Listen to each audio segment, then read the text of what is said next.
Hi friends, ఈరోజు నేను సొరకాయ పప్పు వండుతున్నానండి. చాలా బాగుంది కదండి ఫ్రెండ్స్. మీరు కూడా పప్పు సొరకాయ చేసుకోండి, బాగుంటుంది.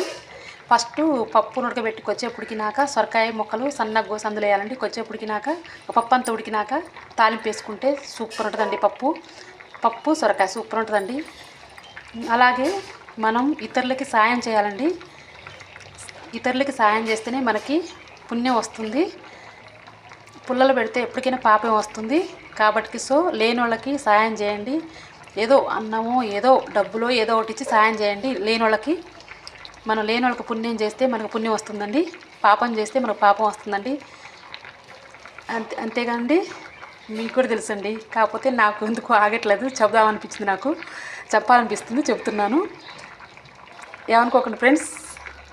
మీ మనసు గాయపరిస్తే నన్ను క్షమించండి ఫ్రెండ్స్. Bye friends.